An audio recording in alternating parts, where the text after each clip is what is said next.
হয়ে থাকো তাহলে আজকের ভিডিওটা তোমার জন্য নয়, কারণ এটা মেইনলি বিটিএস হেটার্সদের জন্য।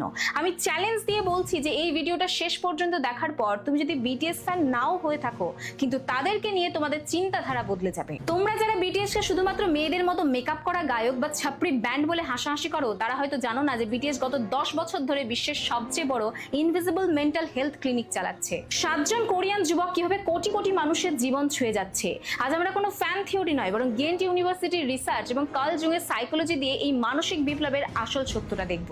জেনজি ইতিহাসের সবচেয়ে বেশি ডিপ্রেস জেনারেশন এবং তরুণদের মধ্যে একটা বড় অংশ পরিবার থেকে দূরে শুধুমাত্র ফোন স্ক্রল করেই দিন কাটাচ্ছে।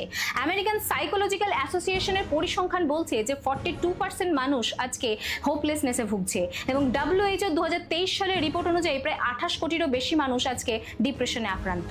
আর এখানে বিটিএস কাজ শুরু করে। যেখানে অন্যান্য পপস্টাররা শুধুমাত্র ব্রেকআপ আর ড্রাগস নিয়ে গান লিখছে, সেখানে বিটিএস লিখছে সোশ্যাল অ্যাংজাইটি এবং স্কুল বুলিং নিয়ে। তাদের ওয়েলিয়ান 52 গানটি শোনো, যেটা একটা একাকী তিমির গল্প যার আর্তনাদ কেউ শোনে না, এবং আজকে জেনজি এই একাকিত্বের সাথেই রিলেট করতে পারে। আর এখানেই লুকিয়ে আছে আসল সায়েন্স। ডক্টর অ্যারেন বালিকের মতে বিটিএস তাদের গানে ইয়ংগিয়ান সাইকোলজি ব্যবহার করে। তাদের ম্যাপ অফ দ্য সোল অ্যালবামটি পুরোপুরি সুইস মনোবিজ্ঞানী কার্ল জুংয়ের তত্ত্বের উপর ভিত্তি করে। তারা মানুষের মনের অন্ধকার দিক বা শ্যাডো নিয়ে কথা বলে, যেটা আমরা লুকিয়ে রাখি। মেম্বার সুগা যখন তার ডিপ্রেশন এবং সুইসাইডাল থট নিয়ে কথা বলেন, তখন ফ্যানরা দেখে যে তাদের আইডলও সে একই লড়াইয়ের মধ্য দিয়ে যাচ্ছে।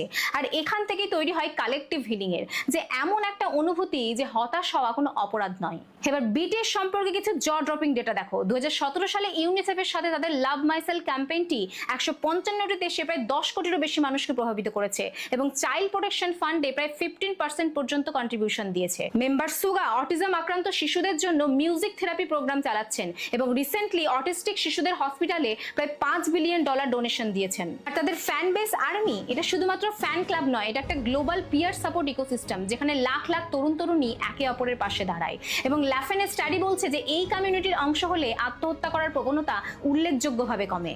জার্নাল লা সোশিয়াল 2024 এর গবেষণা অনুযায়ী নিয়মিত বিটিএস শোনা মানুষের মেন্টাল ওয়েলবিং 2.9% পর্যন্ত বাড়ে, যা কোটি মানুষের মধ্যে একটা বিশাল পরিবর্তন। এবং সবশেষে একটা প্রশ্নই জাগে, আমরা কি তবে ব্যর্থ সমাজ? তাহলে কেন আজকের প্রজন্ম হাজার মাইল দূরের কয়েকজন গায়কের গানে জীবনের মানে খুঁজছে?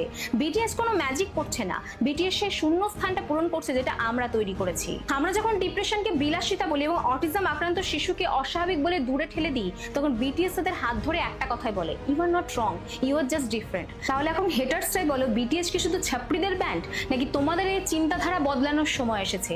কমেন্ট